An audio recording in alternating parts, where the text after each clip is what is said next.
अखंड भारत यानी undivided India. Haridwar में 13 अप्रैल को हुए एक कार्यक्रम में आरएसएस प्रमुख मोहन भागवत ने अगले 15 साल में अखंड भारत बनने की बात कही है। उनके इस बयान के बाद एक बार फिर से अखंड भारत पर बहस चल पड़ी है। इस दौरान उन्होंने कहा है कि वैसे तो भारत को 20 से 25 साल में अखंड भारत बनना है, लेकिन अगर यहाँ की जनता थोड़ा सा प्रयास करती है तो यह सिर्फ 10 से 15 साल में हो जाएगा। तो अब सवाल आता है कि आखिर कैसा था प्राचीन काल में अखंड भारत, और क्या अब यह संभव हो सकता है कि भारत फिर से अखंड भारत बन जाए? तो चलिए शुरू करते हैं। वीडियो अगर पसंद आए तो वीडियो को लाइक किए बिना मत जाइएगा, और ऐसे ही अमेजिंग और अनबिलीवेबल नॉलेज के लिए चैनल को सब्सक्राइब करना ना भूलें। तो शुरू करते हैं। कैसा था अखंड भारत? अखंड भारत शब्द तब प्रचलन में आया जब भारत टुकड़ों में बंट गया। अखंड भारत का नक्शा अलग अलग साम्राज्यों के समय में अलग अलग था। युधिष्ठिर के शासनकाल के बाद आचार्य चाणक्य के मार्गदर्शन में 321 से 22 ईसा पूर्व बिखरे हुए भारत को मिलाकर एक अखंड भारत का निर्माण सम्राट चंद्रगुप्त मौर्य ने किया था।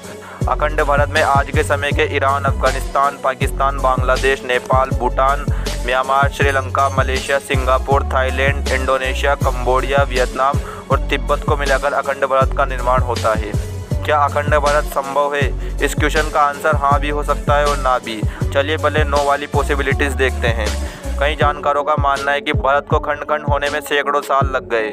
उसी तरह इसके अखंड बनने में कई तरह की मुश्किलें सामने हैं। पहली तो यह है कि अखंड भारत के ज़्यादातर देश कई सारे धर्मों और ढेर सारी संस्कृति वाले देश बन चुके हैं, जिसमें करीब 14-15 देश अस्तित्व में हैं। इनमें से कुछ देश मुस्लिम तो कुछ बौद्ध है। इस अलग अलग संस्कृति के चलते अखंड भारत का निर्माण एक सपना ही कहा जा सकता है। दूसरा यह है कि Nepal, Sri Lanka, Bhutan, Burma, Indonesia, Malaysia, Vietnam और कंबोडिया जैसे देश भारत से अपनी धार्मिक और सांस्कृतिक जुड़ाव को तो स्वीकार करते हैं, लेकिन वह ये एक्सेप्ट नहीं करते कि वे कभी प्राचीन काल में भारत का हिस्सा थे। उनके देश का इतिहास उन्हें कुछ और ही बताता है। अखंड भारत कैसे संभव है? अखंड भारत को एक करने से पहले संपूर्ण क्षेत्र में रहने वाले लोगों को यह समझाना होगा कि उनके पूर्वज कौन थे और वे आज क्या और क्यों है। भारत को अखंड करने में भारत के प्राचीन गौरव को समझना जरूरी होगा। इसके अलावा जब अखंड भारत की बात हो रही हो तो इसका एक बेहतरीन रास्ता सुप्रीम कोर्ट के पूर्व जज जस्टिस मार्कंडेय काटजू ने 2014 में दिया था।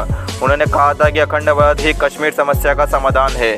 जस्टिस काटजू यूरोपियन यूनियन के आधार पर भारत को अखंड करने का फॉर्मूला देते हैं, यानी जिसमें भारत, पाकिस्तान और बांग्लादेश और सभी अखंड भारत में शामिल होने वाले देशों की अपनी अपनी सरकारें भी हो, और इन सभी सरकारों के ऊपर एक और सरकार होगी।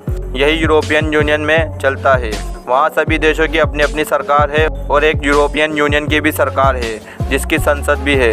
तो इस तरह से अखंड भारत का सपना पूरा हो सकता है। आपके अखंड भारत के विषय में क्या विचार है, कमेंट में ज़रूर बताएं। और अगर आपको इस वीडियो का पार्ट 2 चाहिए तो कमेंट करना ना भूलें। ऐसे ही अमेजिंग नॉलेज के लिए वीडियो को लाइक और चैनल को सब्सक्राइब करना ना भूलें।